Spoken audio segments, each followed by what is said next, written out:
నమస్తే friends, welcome to my classes. నేను మీ వెంకటరాములు. ఈ వీడియోలో మనం డిగ్రీ 5th సెమిస్టర్ ఉస్మానియా యూనివర్సిటీకి సంబంధించినటువంటి టాపిక్ క్రిటికల్ రీడింగ్ నుంచి అండ్ ఐఏ ఉమెన్ అనేటటువంటి లెసన్ ఎక్స్ప్లెయిన్ చేసుకోవడానికి ప్రయత్నం చేద్దాం.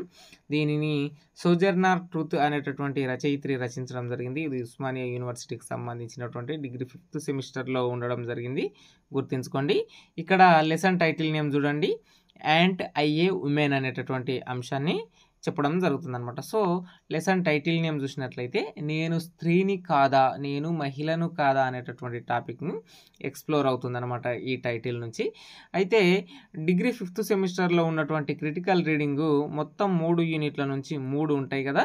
ఈ 3లో నుంచి ఖచ్చితంగా ఒక క్వశ్చన్ అనేటటువంటిది ఎస్ఏ క్వశ్చన్ రావడం జరుగుతుంది. అట్లాగే వీలైతేనంటే షార్ట్ క్వశ్చన్ కూడా ఒకటి వచ్చే అవకాశం ఉంటుంది. సో మీరు ఫస్ట్ యూనిట్లో నుంచి సెకండ్ యూనిట్లో నుంచి ఈ క్రిటికల్ రీడింగ్ ఖచ్చితంగా నేర్చుకోవడానికి ప్రయత్నం చేయండి. థర్డ్ యూనిట్లో ఉన్నటువంటి క్రిటికల్ రీడింగ్ కొంచెం ఇబ్బందిగా ఉంది కాబట్టి మీరు ఈ 2 నేర్చుకోవాలి కాబట్టి దీన్ని పర్ఫెక్ట్ వినడానికి ప్రయత్నం చేయండి. మనం ఇప్పుడు మొదట సోజర్నర్ ట్రూత్కు సంబంధించినటువంటి కవి పరిచయం తెలుసుకుందాం. దాని తర్వాత లెసన్కు సంబంధించినటువంటి నేను మహిళను కాదా అనేటటువంటి ఈ టాపిక్ రచయిత్రి ఎందుకు రాసింది అనేటటువంటి అంశాన్ని ఎక్స్ప్లెయిన్ చేసుకుందాం. ఇక్కడ నేను మహిళను కాదా అనేటటువంటి అంత బలమైన వర్డ్ ఎందుకన్నది రచయిత్రి అనేటటువంటి టాపిక్ని చూసినట్లయితే అబౌట్ ది ఆథర్లో మనకు ఈజీగా అర్థమైపోతుంది.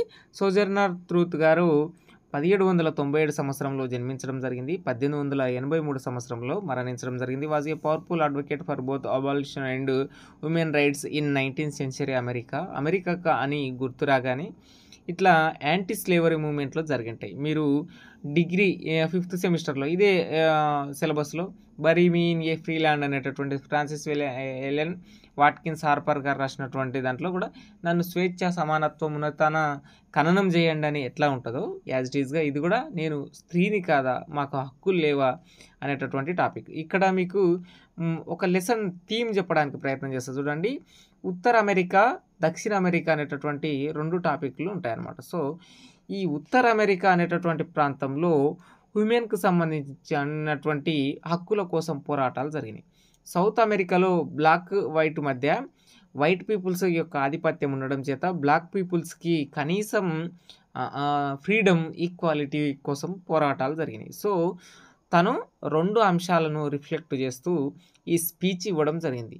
ఈ యాంట్ ఐఏ ఉమెన్ అనేటటువంటి లెసన్ అనేటటువంటిది ఒక స్పీచ్ అనమాట. ఈ స్పీచ్ అనేటటువంటిది 1851లో ఇవ్వడం జరిగిందనమాట. సో ఇక్కడ మీరు లెసన్ టైటిల్లో చూసినటువంటి పదం చూడండి, యాంట్ ఐఏ ఉమెన్ అంటే ఇది ఒక ఇన్ఫార్మల్ వర్డ్. ఇప్పుడు ఆర్ నాట్, ఐఎమ్ నాట్, ఈ విధంగా కొన్ని ఉంటాయి కదా. ఐఎమ్ నాట్ ఐఏ ఉమెన్, నేను స్త్రీని కాదా అనేటటువంటిది ఇన్ఫార్మల్ వర్డ్తో రావడం జరిగిందనమాట. సో ఇది యాంటీ స్లేవరీ మూవ్మెంట్లో అమెరికాలో సంచలనం సృష్టించినటువంటి వార్తాపత్రిక యొక్క స్పీచ్ కథనం అనమాట. ఇది సోజర్నర్ ట్రూత్ గారు రాసినటువంటి అంటే చెప్పినటువంటి స్పీచ్ ఇది. తర్వాత చాలామంది వార్తాపత్రికల్లో తీసుకొచ్చారు అనమాట. సో అబౌట్ ది ఆథర్లో ఉమెన్ రైట్స్ మీద 19వ శతాబ్దంలో తీవ్రంగా కృషి చేసినటువంటి వ్యక్తి. Born into slavery as Isabella Baumfree అని చెప్పి చెప్పుకోవచ్చు అనమాట. ఇక్కడ ఈమె her original name was Isabella Baumfree అంటే తన యొక్క ఒరిజినల్ నేమ్ ఏంటంటే ఈ సోజర్నర్ ట్రూత్ అనేటటువంటిది కాదనమాట, తన పెన్ నేమ్ అది. ఇక్కడ ఆమె పూర్తి పేరు ఏంటంటే ఇసాబెల్లా బఫ్రీ అని చెప్పుకోవచ్చు. ఇంకా మెయిన్ పాయింట్ చూడండి, షీ వాజ్ ఇల్లిటరేట్ అంటే తను చదువుకోలేదు అంటే తను వేరే వాళ్ళకు నరేట్ చేస్తేనంటే తనకున్నటువంటి భావనలను రైటింగ్ రూపంలోకి తీసుకొచ్చినటువంటి వ్యక్తి ఎవరంటే ఆలీ గిల్బర్ట్ అనేటటువంటి పర్సన్ అనమాట. ఈ ఆలీ గిల్బర్ట్ అనేటటువంటి పర్సనే ఇసాబెల్లా బఫ్రీకి సంబంధించి ఎవరైతే అలియాస్ సోజర్నర్ ట్రూత్కు సంబంధించినటువంటి అన్ని కథనాలని వెలుగులోకి తీసుకొచ్చిందని చెప్పుకోవచ్చు అనమాట. The narrative of Sojourner Truth which detected to Olive Gilbert అని చెప్పి చెప్పుకోవచ్చు అనమాట. సో ఇక్కడ she was forcefully married to Thomas అనేటటువంటి వ్యక్తిని బలవంతంగా పెళ్లి చేసుకుంది. ఏ స్లేవ్, అతను కూడా ఒక slave, with whom she had 5 children, ఆమెకు 5 సంతానం అనేటటువంటిది ఉండడం జరిగిందనమాట. సో ఈమె she had versions of God and took the name Sojourner Truth in 1843. ఈమె 1843 1943 సంవత్సరంలో సజనా ట్రూత్ అనేటటువంటి పేరుని పెట్టుకోవడం జరిగింది. మీకు స్పీచ్లో కూడా మధ్యలో మధ్యలో చెప్తా. ఈమె అట్లా ఎందుకు పెట్టుకున్నదంటే తర్వాత ఈమె యాక్చువల్గా ఒక క్రిస్టియన్కి సంబంధించినటువంటి కమ్యూనిటీకి సంబంధించి అనేక మత బోధనలు చేసేటటువంటి మహిళ అన్నమాట. సో ఈమె జీసస్ చెప్పినటువంటి గాడ్ని, ట్రూత్ని నేను ప్రబోధించి ముందుకు చెప్తా అనేటటువంటి కాన్సెప్ట్లో ఈమె ట్రూత్ అనేటటువంటి పదం వచ్చే విధంగా సజనా ట్రూత్ అనేటటువంటి నేమ్ని పెట్టుకోవడం జరిగింది 1843 సంవత్సరంలో. కానీ ఈమె పుట్టుకతో 1797 నుంచి ఈమె ఇసాబెల్లా బఫ్రీ అని గుర్తుంచుకోండి. She gained her freedom in 1826 and adopted the name Sojourner Truth after feeling called by God to spread the truth. తాను సత్యాన్ని ముందుకు తీసుకెళ్ళడానికి ఆ పేరు పెట్టుకున్నదనమాట. అట్లాగే ఈమె దేనికోసం ఎక్కువ స్పీచ్లు ఇచ్చిందంటే ఉమెన్ రైట్స్ కోసం, సివిల్ రైట్స్ కోసం, ఆఫ్రికన్ అమెరికన్ పీపుల్స్ రైట్స్ కోసం, ఎవరైతే యాంటీ స్లేవరీ మూమెంట్లో ఉన్నటువంటి వాళ్ళ కోసం, అంటే బానిసత్వ తిరుగుబాటుదారులలో నర్గో పీపుల్స్కి, బ్లాక్ పీపుల్స్కి, మహిళలకు ఈమె మద్దతు తెలిపేటటువంటి స్పీచ్లు, కథనాలు, ఈమె ఆధ్యాత్మిక వ్యక్తిగా అంటే ఈమె ఒక మత ప్రబోధకురాలుగా ఉంటూ ఆ సత్యాలను చెప్తూ ఇచ్చినటువంటి ఒక ట్రూత్కు సంబంధించినటువంటి ఏమంటారు ఒక స్పీచ్ అనమాట. 1851లో ఆ స్పీచ్ ఇవ్వడం జరిగింది. తన పేరు మాత్రం 1843లో మార్చుకున్నది. ఇక్కడ చూడండి, she started preaching God's word and become a charismatic speaker working with women rights activists and fighting against slavery. అంటే బానిసత్వంకి తిరుగుబాటుగా ఈమె ఫైట్ చేయడం జరిగింది. ఇక సమ్మరీకి సంబంధించినటువంటిది చూసినట్లయితే చాలా సింపుల్గా మీకు ఈజీగా అర్థమైపోయే విధంగా Sojourner Truth speech and a woman అంటే ఐఎమ్ నాట్ ఏ ఉమెన్, నేను స్త్రీని కాదా, emphasize the strength and value of women especially black women and challenges the inequalities of her time. అంటే తను జీవిస్తున్నప్పుడు నల్లజాతి స్త్రీల యొక్క హక్కులకు, నల్లజాతి స్త్రీల యొక్క ఈక్వాలిటీ లేకపోవడం, వాళ్ళని తక్కువ చూడడం అనేటటువంటి అంశాల మీద ఈ స్ట్రాంగ్ స్పీచ్ అనేటటువంటిది ఇవ్వడం జరుగుతుంది అనమాట.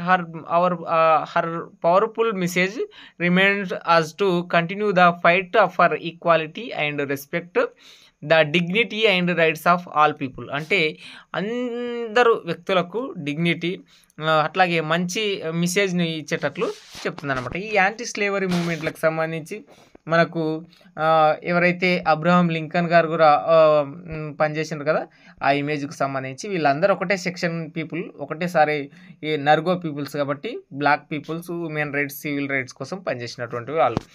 ఇన్ఈక్వాలిటీ, సోషల్ ఇన్ఈక్వాలిటీ, ఏదైతే జెండర్కి సంబంధించినటువంటి మహిళలు ఎవరైతే స్త్రీలు ఉంటారో, అంటే నార్త్ అమెరికాలో మహిళలు, అట్లాగే సౌత్ అమెరికాలో బ్లాక్ పీపుల్స్కి సంబంధించినటువంటి టాపిక్.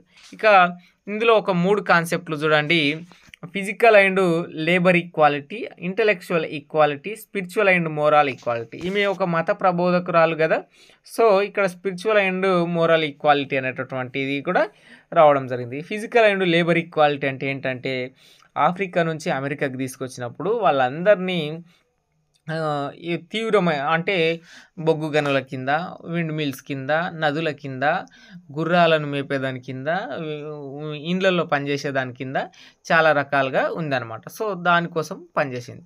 ఇంటలెక్చువల్ ఈక్వాలిటీ అనేటటువంటిది విద్య కోసం ఫైట్ చేసింది అనమాట. స్పిరిచువల్ అండ్ మోరల్ ఈక్వాలిటీ అనేటటువంటిది అంటే మత ప్రబోధంలో కూడా ఒకరికి తక్కువ ఎక్కువ ఉండేటటువంటి దాని గురించి ఫైట్ చేసింది అనమాట. సో 1851లో తను ఇచ్చినటువంటి స్పీచ్లోని ముఖ్యాంశాలను మనం చూద్దాం.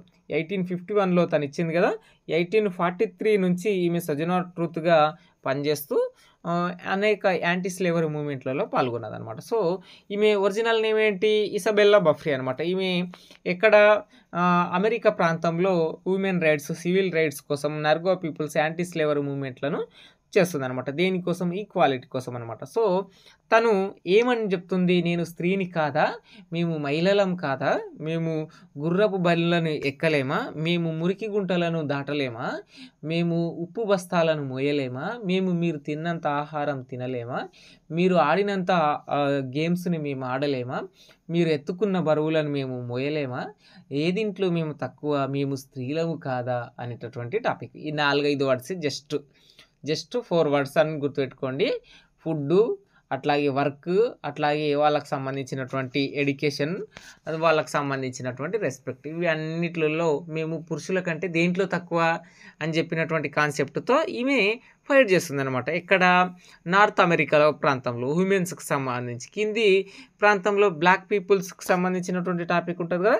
ఈ 2 టాపిక్లని ఉత్తర అమెరికాలో, దక్షిణ అమెరికాలో ఉన్నటువంటి ఈ 2 కాన్సెప్ట్లను పట్టుకొని రాకెట్ అనేటటువంటి పదాలతో ఎక్స్ప్లోర్ చేస్తుంది అనమాట తన స్పీచ్ని. Sojourner Truth refers to the racket as the noise and commotion caused by the debates and detriments for rights by black people in the south and women in the north. అంటే south north ప్రాంతాల్లో ఈమె rocket లాగా శబ్దం తన స్పీచ్లో deliver చేస్తుంది అనమాట. So ఆ శబ్దం దేన్ని రిఫ్లెక్ట్ చేస్తుంది? నార్త్ అమెరికాలో ఉమెన్ని, సౌత్ అమెరికాలో బ్లాక్ పీపుల్స్ని ఆ రాకెట్ అనేటటువంటిది సింబలైజ్ చేస్తుందని చెప్పుకోవచ్చు అనమాట. The rocket symbolize the collective voice rising up to challenge the injustice of the time. ఆమె జీవితంలో, ఆమె జీవిస్తున్నటువంటి టైం పీరియడ్లో తను ఏదైతే ట్రూత్ చెప్పాలనుకుంటుందో, జీసస్ గాడ్ నుంచి ట్రూత్ చెప్పాలనుకుంటుందో, దాని నుంచి Isabella Baumfree alias Sojourner Truth garu be in a fix అని చెప్తుందనమాట. సో మీకు ఇబ్బందులు వచ్చే రోజులు త్వరగానే ఉన్నాయి అని చెప్పి బీ ఇన్ ఏ ఫిక్స్ అని చెప్పి వాళ్ళందరికీ, ఈ బ్లాక్ పీపుల్స్ని ఎవరైతే ఇబ్బంది పెడుతుండ్రో, ఈ మహిళలను ఎవరైతే ఇబ్బంది పెడుతుండ్రో, అబానలిస్ట్, ఈమె ఒక అబానలిస్ట్, సఫ్రాజిస్ట్ అని చెప్పుకోవచ్చు. అంటే హక్కుదారు, ఓటు హక్కుల కోసం పనిచేస్తున్నటువంటి వ్యక్తి Isabella Baumfree alias Sojourner truth అని చెప్పుకోవచ్చు అనమాట. ఇది ఐఎమ్ నాట్ ఏ ఉమెన్, అంటే నేను స్త్రీని కాదా అనేటటువంటి స్పీచ్ అనమాట. మీరు తెలుగు మీడియంలో కూడా చూడవచ్చు. చాలా సులువుగా, ఈజీగా అర్థమైందని నేను అనుకుంటున్నాను. తెలుగు మీడియం చదివితే అర్థమవుతుంది. 2 ముక్కల్లో చెప్పాలంటే తను ఒక యాంటీ స్లేవరీ మూమెంట్ని తీసుకున్నది. అక్కడ మహిళలకు ఈక్వాలిటీస్ లేవు, అట్లాగే బ్లాక్ పీపుల్స్కి ఈక్వాలిటీస్ లేవు. వాటి కోసం ప్రయత్నాలు చేసిందనమాట. ఆమె ఒక గాడు ప్రబోధకురాలుగా, గాడు ట్రూత్ చెప్తున్నట్లుగా ఈమె అనేక స్పీచ్లు ఇచ్చిందనమాట. సో 1851 సంవత్సరంలో ఈ స్పీచ్ యాంట్ ఐఏ ఉమెన్ అనేటటువంటి స్పీచ్ని కూడా ఇవ్వడం జరిగిందనమాట. ఇది ఈ పాఠ్యాంశానికి సంబంధించినటువంటి సమ్మరీ. ఏ డౌట్ వచ్చినా ఇన్స్టాగ్రామ్లో మెసేజ్ పెట్టడానికి ప్రయత్నం చేయండి. కింద వీడియోలు అన్నిటికీ సంబంధించినటువంటి లింకులు ఉంటాయి, చూడడానికి ప్రయత్నం చేయండి. సైనింగ్ అవుట్, నేను మీ వెంకటరాములు. ఖచ్చితంగా మీ ఫ్రెండ్స్ గ్రూప్లో అందరిలో షేర్ చేయండి.